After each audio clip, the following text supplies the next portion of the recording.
There's a ton to get into tonight, and we will unravel it. The cocaine scandal in the White House, they're trying to quickly broom it. It's a cover-up. Cover-up. I'll be getting into that. More on the legal front. You've got this buffoon, this Jack Smith, so-called special counsel, grand jury, this one the January 6th grand jury. Apparently Jared Kushner testified in front of that grand jury. There's a leak about that. As for the documents case, apparently Smith and his crew of cronies are opposing holding the trial after the election. They are demanding that the election be held in December, right in the teeth of the presidential election. So that tells you what they're all about. It exposes them. On Life, Liberty, and Levin this Sunday, I'm going to go through a host of motions that I believe President Trump's lawyers should begin filing now in order to send torpedoes one at a time into the side of the good ship Lollipop, the Department of Justice, and this guy Smith. And I'm also going to, I think, eviscerate Christopher Wray, Chris Christie, who comes to his defense, that Christopher Wray is a good guy and he's put all these reforms in place. Christopher Wray is a horrific public servant. He doesn't answer any questions, including questions he can't answer.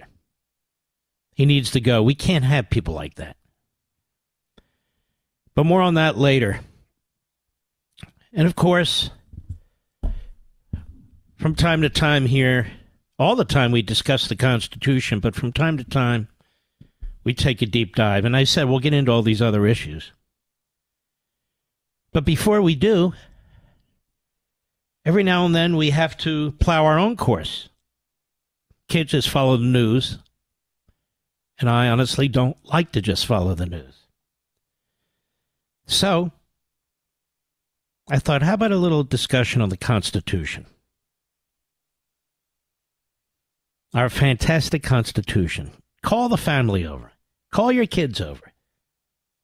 Because you're about to hear something you probably haven't heard as I dig into this.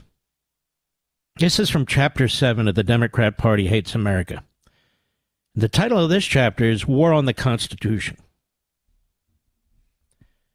The U.S. Constitution is the most remarkable governing document ever written. It creates a functioning federal government, but protects both state and individual liberties at the same time. It uniquely divides the federal government into three co-equal branches with their own responsibilities, and whose members are chosen in fundamentally different ways. It is further designed to protect the people from at least two forms of tyranny, mobocracy and monarchy, that would be modern-day dictatorship. The Constitution is a document that takes into consideration the extraordinarily diverse nature of America, from its more densely populated areas to its rural communities, from its commercial centers to farming areas, from its fisheries to its mining towns, from people of deep faith to people of no faith, from the highly educated to the barely literate, from the rich to the poor, and yes, from white to black people, and every other skin color. It is a self-correcting document, allowing for amendments to address imperfections and unforeseen events should a significant portion of the body politic and the public demand them. The Constitution is a truly incredible manifestation of thousands of years of human experience and progress, yet drafted in a period of less than 5 months.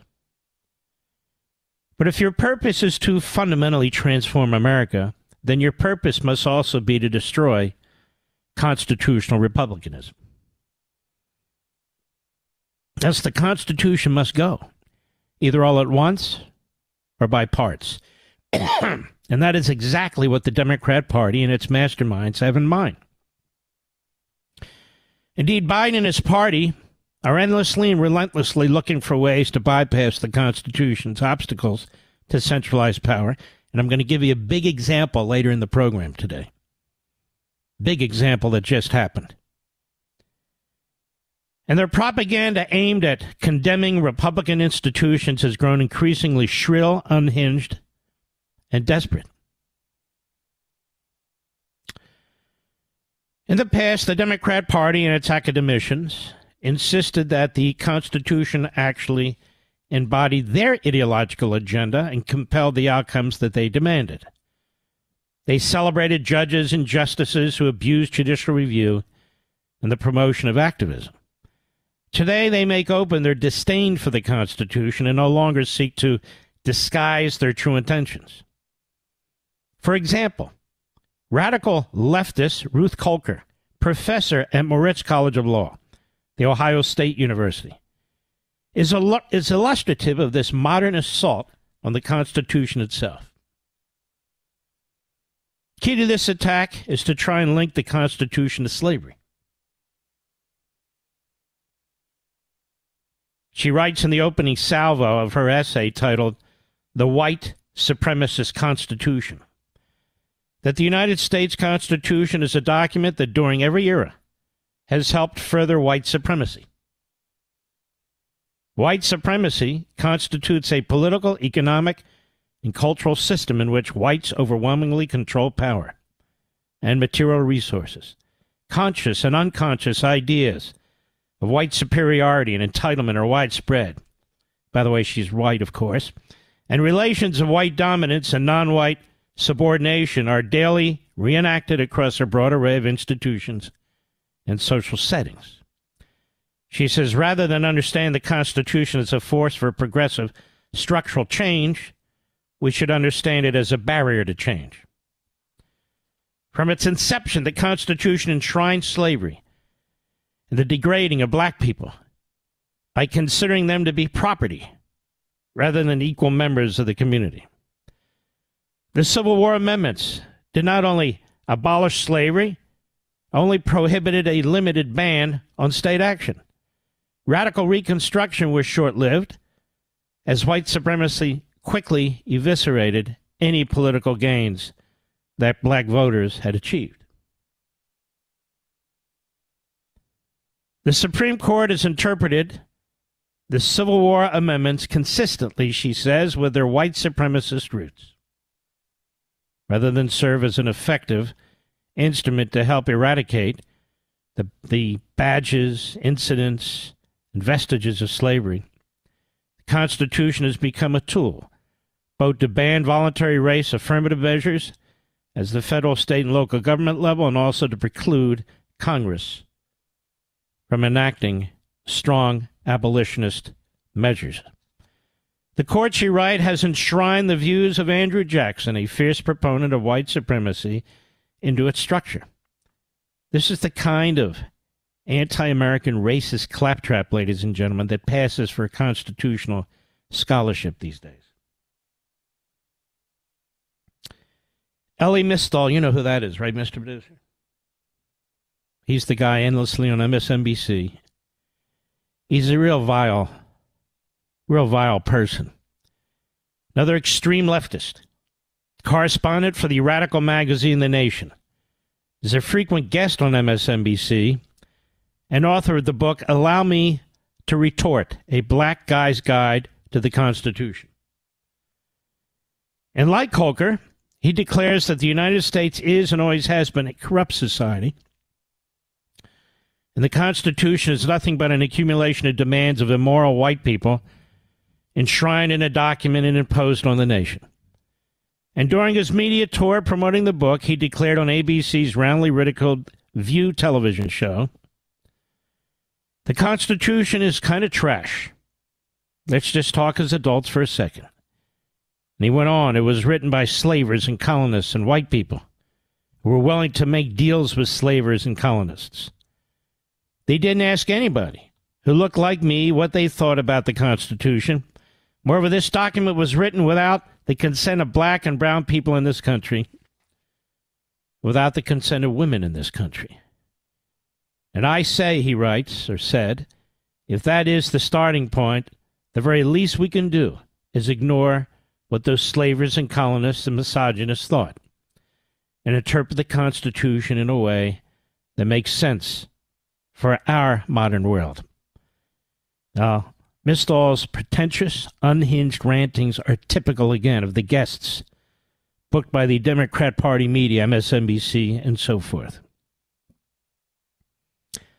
And he's among the improvements that he pushes on the Constitution are all this left-wing claptrap agenda that he pushes. Now, just to underscore this point that we talked about a week or two or three ago, where in the Constitution is slavery mentioned? Nowhere. Where the Declaration is slavery mentioned? Well, it had originally been in a draft, but they had to remove it due to Georgia and South Carolina, or they wouldn't have been able to have unity in their war against Britain. But it's nowhere in the Declaration. As a matter of fact, the Declaration talks about unalienable rights and so forth for every human being. Every human being. And when he says, Misthal, that blacks didn't have any say, the scholarship that I researched says that anywhere from 5 to 10 states, 5 to 10 states, black people voted. And voted to ratify the Constitution of the United States. As for blacks being viewed as property under the Constitution, where? Another lie.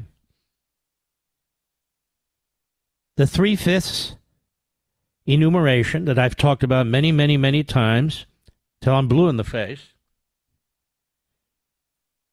had to do with representation. Representation. In other words, the South wanted to count slaves as an individual citizen for purposes of gaining more seats in the House of Representatives. It was the North that said no. That said, no, you can't treat these people as property and then treat them as people for purposes of empowering yourselves. And so the 3/5 compromise came to be. It wasn't that they were 3/5 of a person. They knew they were people, even among the slaveholders, as diabolical as they were. It was for addressing the number of seats that would be in the House of Representatives. What is in the Constitution, of course, is the 13th, 14th, and 15th Amendments, all passed by the states, by 3/4 of the states. Abolishing slavery, conferring the right of voting on freed black slaves, and due process and equal protection. Now, it certainly wasn't perfect the way this was implemented, but our governing document, it's not a document of slavery, it's a document of freedom. A document of freedom. Now, there's two individuals who did more for black people and more to end slavery than any other two human beings on the face of the earth. Certainly in the United States. That would be Frederick Douglass and Abraham Lincoln.